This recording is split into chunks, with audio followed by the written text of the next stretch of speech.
I'm Callie Lewis. You're watching Geek Brief TV. This is Brief 265.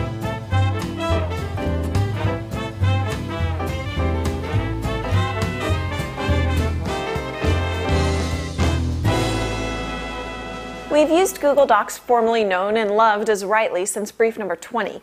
Docs has a friendly competitor called Zoho Writer. I've played with it a few times, but since all our shared documents are stored by Google, I haven't really given Zoho enough of a look. Yesterday, Zoho announced a breakthrough in the world of online word processing. Zoho now has an offline mode that allows users to not just read documents in offline mode, but also to write and edit offline. They use Google Gears to make it work. I look forward to dropping Office in the trash, and it's not because I dislike Office, it's because I want as little software as possible taking up space on my hard drive. There's a link in the show notes to a screencast explaining exactly how the Zoho Writer offline mode works. A lot of GBTV viewers are EyeTV users because a lot of you are Mac users. If you have an EyeTV remote, there's an updated application called Remote Buddy that empowers your EyeTV remote to control lots and lots of other stuff on your Mac. It offers a concise interface that makes it simple to assign remote buttons to do what you want.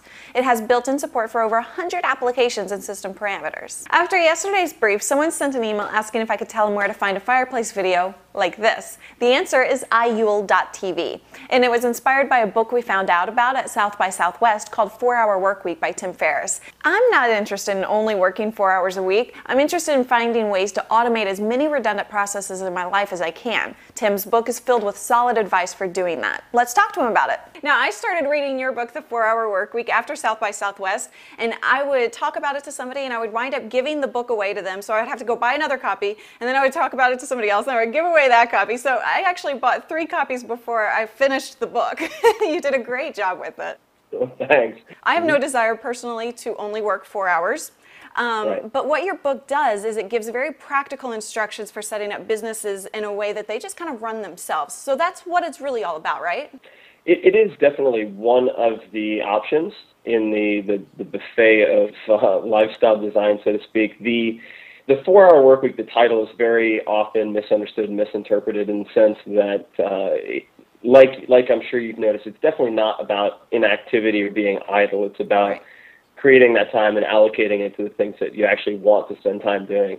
But a big part of it is learning how to shift from presence-based thinking to systems-based thinking, and that's whether for business or for personal life. I mean, it's really getting very analytical about automating the things that can be automated that you really just don't want to spend your creative energy on.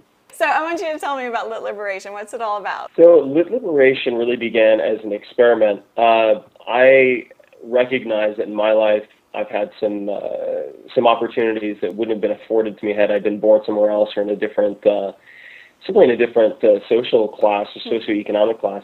And Lit Liberation focuses on extending the gift of literacy to people in not only underfunded public schools in the U.S., but also overseas, so building libraries as well as schools in places like Nepal or Vietnam.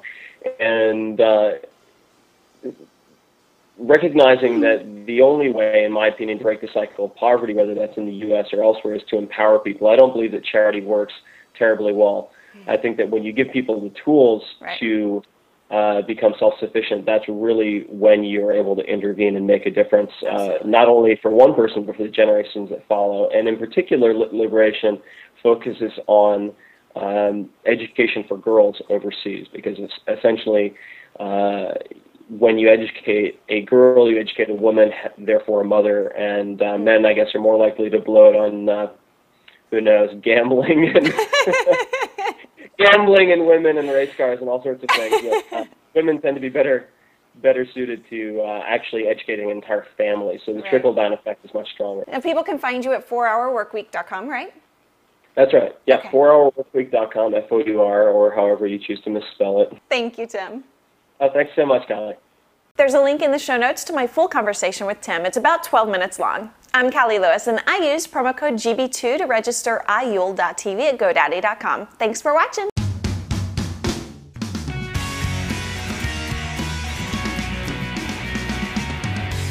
And you are on Twitter? I'm following you. I am not on Twitter. You are. Am I? Yes.